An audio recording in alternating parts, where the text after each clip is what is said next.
Régis, can I ask you first about Habib Diarra and Shamsdeen Talbi, and if they're back in the building and they're back with you, speaking to each other? Yeah, they are back training. Habib only today, so the checkup is still ongoing, but they could be available for the next fixture. So, would you be minded perhaps not to start them both just because of the travelling and etc.? Not only travelling. I hope they will be able to play, but we'll see for the starting lineup. You've been linked with a goalkeeper in Germany, Borussia Mönchengladbach, and you spoke a week or so ago about players who aren't getting game time. You'd have to look after the cup tie with Everton as to whether you should be letting players go out on loan or leave. What's the situation with Anthony Patterson? Do you feel that he's one that needs game time, and perhaps it's an opportunity for him to get to play for the second half of the season? Yeah, it's tough to speak about individual players, but the whole idea is still the same.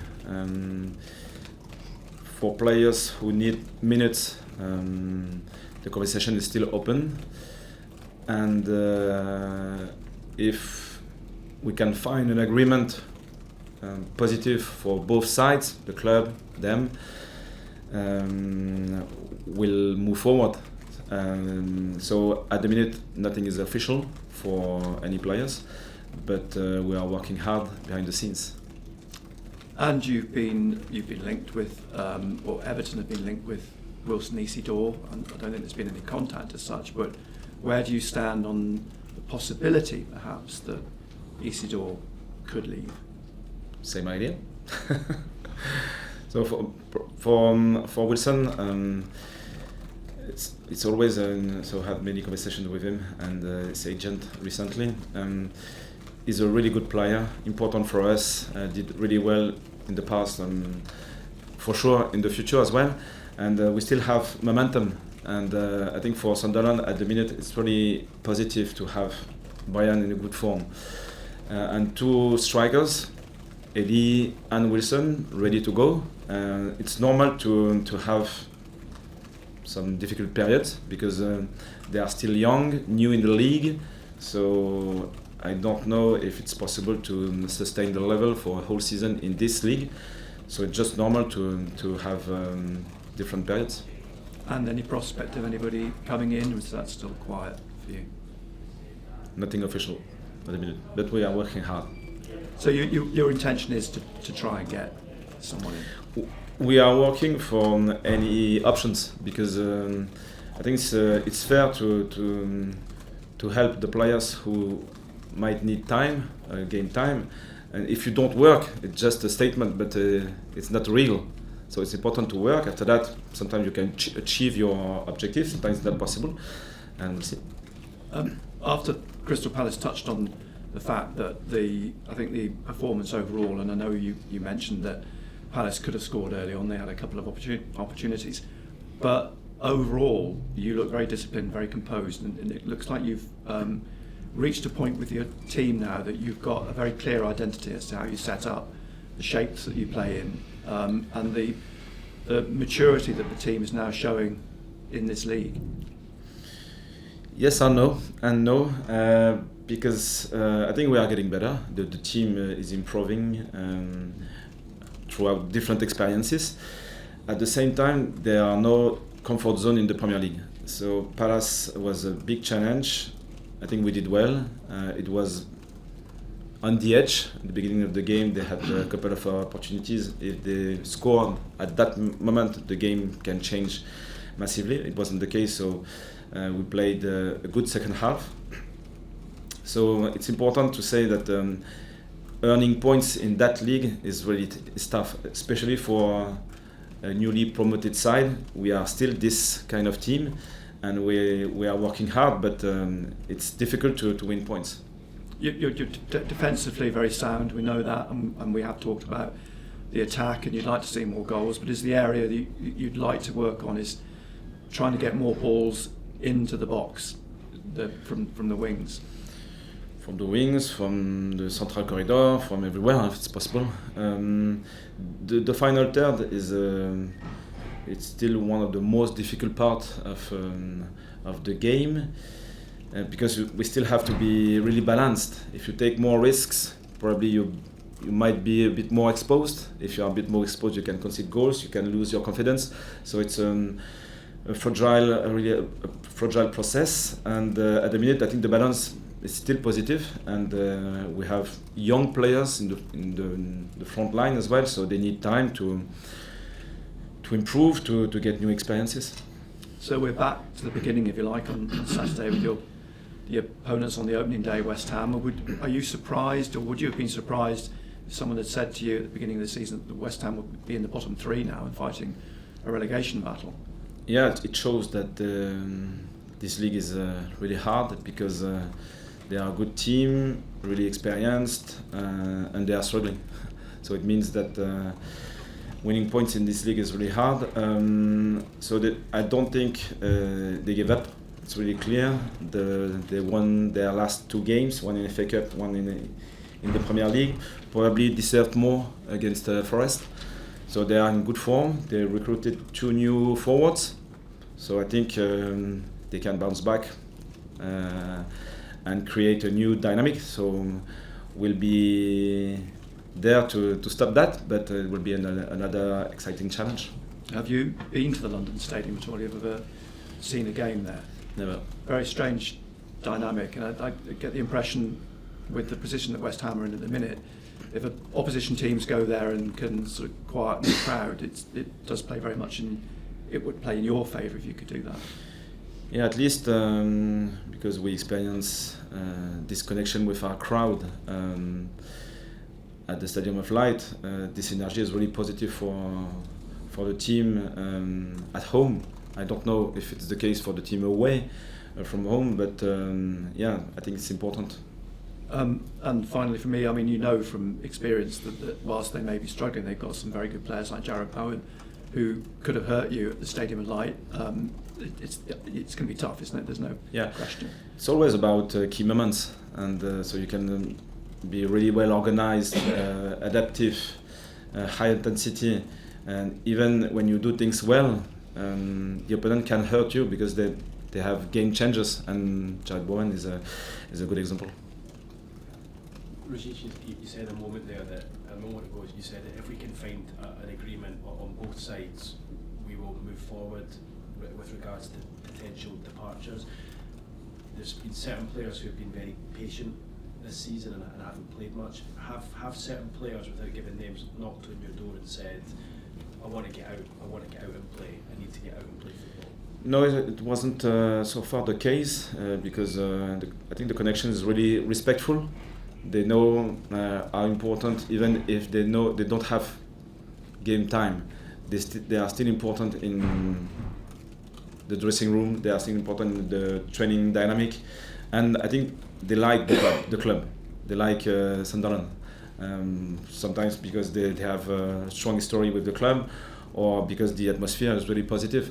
So you know what you are living, and you can feel that it could be more positive elsewhere, but it's still a good place to enjoy his career here. And as a manager, do you have to weigh up what's best for the club, and I guess what an individual player wants as well? Is that a balancing act? Yeah, it's always a balance, and it's dynamic because on Saturday maybe one of those players will have an opportunity, and then it's a switch, and you never know how what can happen. So it's always the dynamic, but I appreciate the connection with them because it's always open, clear, with a strong level of confidence with the agents, with the sport direction, and me. It sounds like a lot would have to happen for Wilson Isidore to leave. If he were to leave this window, could you get by from now until the end of the season with Ryan Robbie and Elijah Mayenda, or would you then need a replacement? That's a good question. So I don't want to answer. It's important, I repeat, from my experience, to have two strikers and one a bit more versatile, because it was the case in League One, it's the case even more in the Premier League.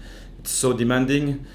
With only one player, you can sustain the level, because of the physicality, because of the strength of the opponents.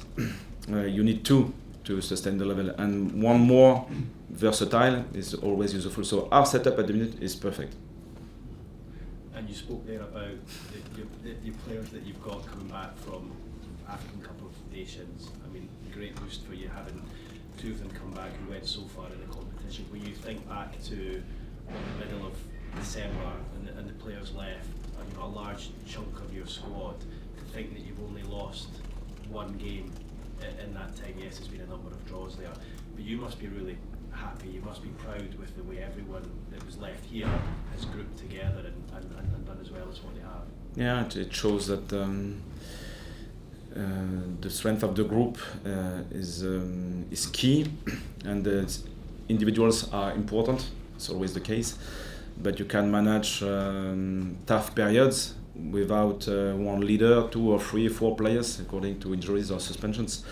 It's always the case. So it's part of our identity. It's more about teamwork than individuals supported by the team, and it shows that with those missing players, we were still able to stay competitive. Régis, just following on from that AFCON, have you spoken much with him? I know he's only back in training today, but have you spoken much with him about the win? I know he missed the final, but to be part of those celebrations is one heck of an achievement. Yeah, we were in the dressing room this morning, and he spoke about this final. So he was happy. Shamsin was close to him, wasn't so happy, but they are still friends. And it's a good experience, even if he wasn't involved in this game. And he reminded us how pleased he was to be supported by the club before this period and during this period. And so for us, it was an important position. We are working for the club and the Premier League, but we are working also for the players, and it's a connection. And even if you don't play with 6 players during the long period, when they will come back, they will have a good energy, positive vibes, and it will be important for the next period. Talk about those positive vibes there. I was chatting to a few fans that recently in the Premier League you've had to come from behind to claim a point or to claim 3 points. And some fans say even when Sunderland fall behind these days, there is still confidence from them as supporters that you will come back and get a point. Is the resilience one of the most pleasing aspects of this squad? And do you feel like that as well when you fall behind or not? Yeah, I think so. Resilience, consistency, and the strength of the identity of the team is getting better. And the more you live this kind of experiences, you say, it's possible to bounce back. And you feel also the connection with the opponent. Sometimes you can concede a goal, but you feel that you are maybe better than your opponent. It's just a coincidence or an accident during a game. And you have to accept it, because you can't control the scenario. But if you feel that you can control the game, you can drive the game, probably it gives confidence to be back in the game. I know you've spoken about Brian Brobby a lot, and he's starting to find that form, isn't he? But is he one of the most physical, strongest players you've coached in your career so far? I had a couple of strikers like that. Ibrahima Kone was impressive. Terem Moffi as well. They were really good in that position, and I like a physical striker like this, because we can link the play with them, and they attract the ball. And probably we spoke together this morning, it was more a fight during the first half against La Croix, and it was a football game during the second half. But it is what it is, and Brian is getting better. We can feel his confidence, his fitness level as well, and he's still really young. He's a new player in this league, 23 years old, so I think he has a good margin. Just very, very finally, how big a platform did that West Ham result all the way back on the opening day of the season now sets Sunderland in terms of a foundation, a platform to work off of? Obviously, it was very important, and it shows how fragile it is, because the game was open with chances in both sides. We scored late in the game to be comfortable, and we created strong momentum, and for the confidence, the link, the belief in what we are doing, it was very important. Hi, Régis. West Ham again, as we've been saying. If you go back to that first day of the season, if someone had told you then that the club would be in the position it is now, would you have been surprised by that, or was this all part of the plan to be this high up the table? Yeah, at the beginning of the season and before the AFCON as well, I told you I don't want to set a limit, I don't want to set an objective, because we don't know. What we can control is the way we are working every day, the ambition we want to have against the top 6 and against every team in this league, and after that we'll see. And because we can't control the opponent, we can't control the scenario, what we can do is we can work hard, and we can believe in what we are doing till the end, and so far it was the case. Do you set targets with the players? So with Brian, would you talk to him about wanting to score a certain number of goals across the season, or do you not do it like that? Same idea. Don't want to set a limit. The most important thing is to get better, to improve his connection with his squad, to improve his finishing and so on, and we don't know, so we'll see. Yeah. I think if you win, you would go as high as 5th. I don't suppose I can tempt you to say that you're aiming for European football this season, and it starts looking more and more possible. No, our first target remains the same. I might be boring, but it's always the case. We want to reach 40 points. I'm not sure it will be enough, we'll see, but this is our first target, as soon as possible, and after that we'll see if we can go further.